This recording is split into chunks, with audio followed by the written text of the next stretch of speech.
Hi everyone, March 8th, 2015.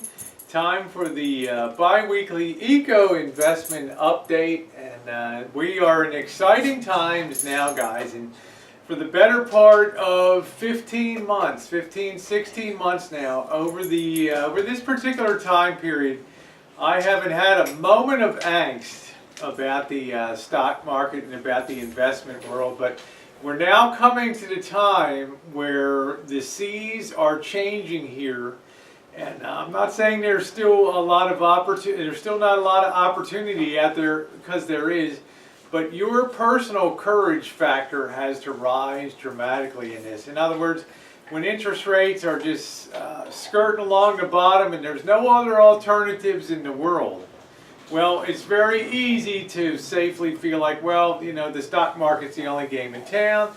And more people feel like that. Up it goes, attracts more people.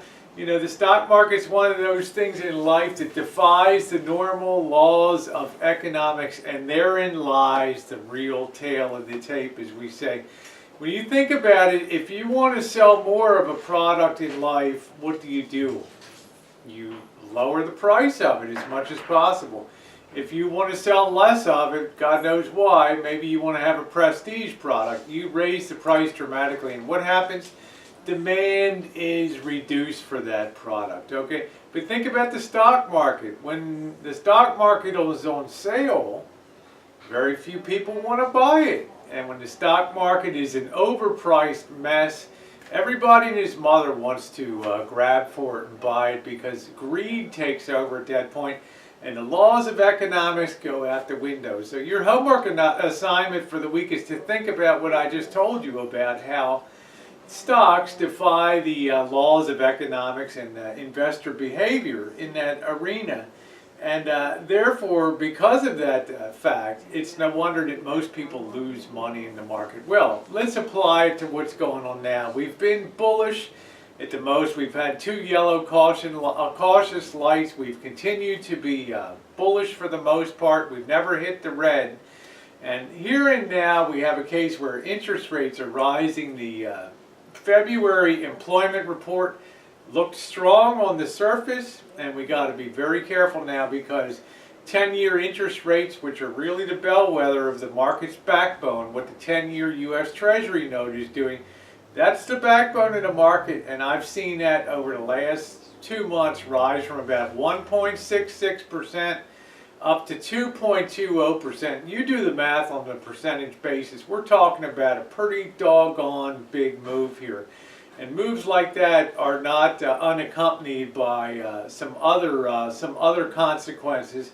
And one of them is that the stock market's been getting wobbly here, okay? And it's getting wobbly because people are sensing now that the Federal Reserve is getting to the point where interest rates are going to have to be raised. Now, should they be raised? In my mind, no. The economy is still weak. The indicators that are real time, like weekly jobless claims, they've risen 2 weeks in a row here. There's, Merck just announced that they're laying off another 9,500, Merck Drug Company, another 9,500 people.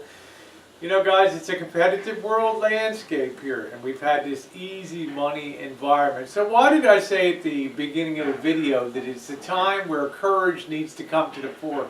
Because it would be easy to abandon ship in the face of Thursday and Friday's market weakness, where we dropped, almost 300 points on Friday, and abandon ship here. But I tell you what, guys, you have to continue with the investment thesis that you have in your mind until the Fed raises interest rates probably 2, 3, 4, or 5 times. The stock market, in my opinion, is going to continue on its merry way, because it's a bubble being inflated. Now, what's going to happen now is, we've had this sort of downdraft the last few days with these rising interest rates and these worries about a strong February jobs number. So people have taken the opportunity to start cashing in chips and leaving the market. But in my mind, there's still plenty left on the table, because what the Fed says and what they do are two different things.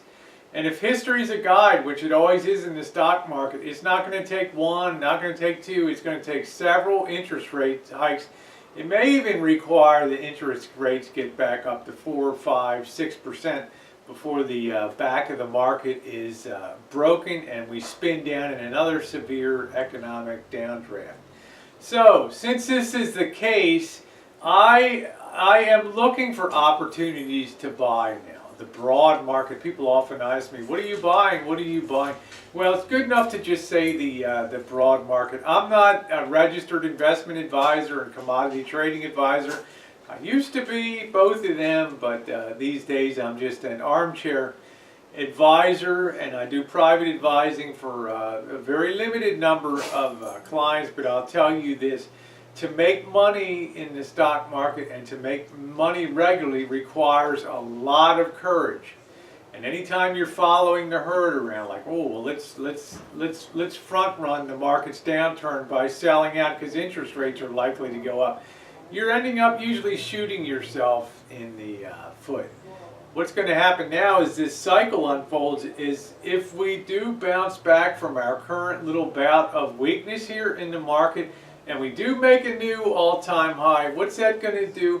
It's going to reinforce it in people's minds that this market is bulletproof. And at that point in time, more and more people will become fearless about the direction of the market. Well, you can see where it's going. It's going to be exciting times ahead. I might be wrong, I might be right, but I'll tell you what, I never equivocate, and I never come out and tell you the honest way I see stuff, and so far I have been bing right on the money on this market. So yes, it takes courage to be a great investor, that's for sure. So the question is, where do you stand in that? So have a nice 2 weeks, guys, and we will see you in springtime. Yes, in 2 weeks on the I guess that'll be the 22nd or so of March.